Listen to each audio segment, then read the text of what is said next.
Assalamualaikum warahmatullahi wabarakatuh.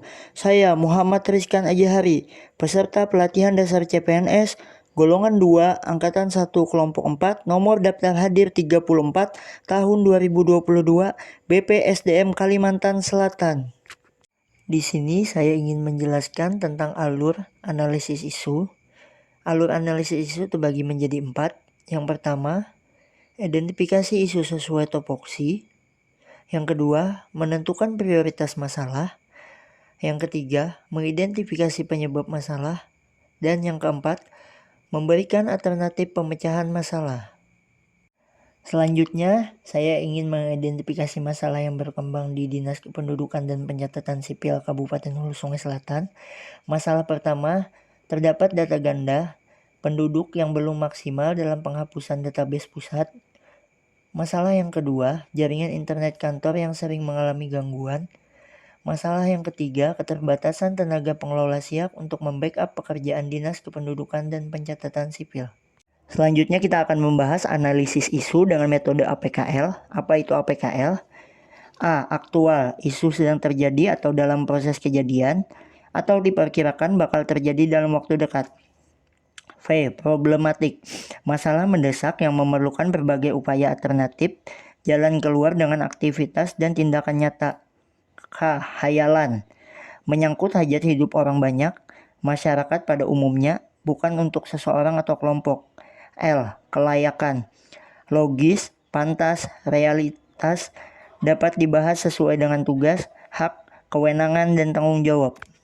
Masalah pertama yang akan kita bahas, masih terdapat data ganda penduduk yang belum maksimal dalam penghapusan database pusat. Mendapatkan nilai A4, V5, K4, L4 dengan nilai total 17. Masalah kedua, jaringan internet kantor yang sering mengalami gangguan, mendapatkan nilai A5, V4, K3, L-nya 3, mendapatkan nilai total 15. Masalah ketiga, keterbatasan tenaga pengelola siap untuk membackup pekerjaan di Dinas Kependudukan dan Pencatatan Sipil. Mendapatkan nilai A4, V3, K3, L3, dan totalnya 13. Untuk peringkat pertama, jatuh pada masalah pertama, masih terdapat data ganda penduduk yang belum maksimal dalam penghapusan database pusat. Selanjutnya kita akan membahas penentuan prioritas masalah menggunakan metode USG. U berarti urgensi, yaitu dilihat dari tersedia waktu, mendesak atau tidak masalah tersebut diselesaikan. S. Serius atau tingkat keseriusan dari masalah, yakni dengan melihat dampak masalah tersebut, produktivitas kerja, pengaruh terhadap keberhasilan, membahayakan sistem atau tidak. G. GOT atau tingkat perkembangan masalah, yakni apakah masalah tersebut berkembang sedemikian rupa sehingga sulit untuk dicegah.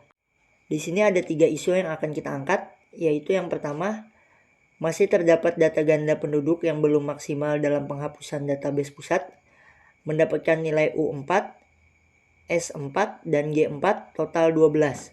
Yang kedua, jaringan internet kantor yang sering mengalami gangguan, mendapatkan nilai U2, nilai S3, nilai G4, total 9. Yang ketiga, keterbatasan tenaga pengelola siap untuk membackup pekerjaan di Dinas Kependudukan dan Pencatatan Sipil, mendapatkan nilai U3, nilai S4, dan nilai G4, total 11.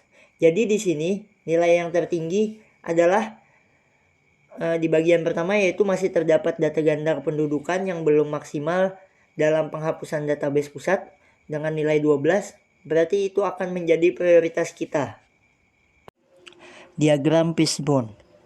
Permasalahan yang terjadi yaitu masih terdapat data ganda kependudukan yang belum maksimal dalam penghapusan database pusat, dipengaruhi oleh beberapa faktor. Pertama, manusia. Masih kurangnya kesadaran masyarakat mengenai tidak boleh mempunyai data kependudukan lebih dari satu. Lingkungan. Kurangnya kejujuran masyarakat mengenai kepemilikan data kependudukan. Metode. Melakukan sosialisasi kepada masyarakat mengenai tidak bolehnya memiliki data kependudukan lebih dari satu. Sarana. Kurang optimalnya media edukasi. Selanjutnya, kita akan melakukan analisis isu dengan menggunakan metode SWOT, strength atau kekuatan, adanya peraturan mengenai masyarakat hanya boleh memiliki satu data kependudukan, weakness atau kelemahan, kurangnya edukasi dan kesadaran masyarakat akan data kependudukan, opportunity atau kesempatan, pengetahuan masyarakat yang minim mengenai kepemilikan data kependudukan, threat atau ancaman, meningkatnya ketidaktahuan masyarakat mengenai kepemilikan data kependudukan akan menyebabkan berkas kependudukan tidak bisa dilakukan pencetakan. Dan yang terakhir, rekomendasi alternatif pemecahan masalah, alternatif penyelesaian, melakukan sosialisasi tentang pentingnya mempunyai satu data kependudukan. Tahapan setiap alternatif membuat media untuk melakukan sosialisasi.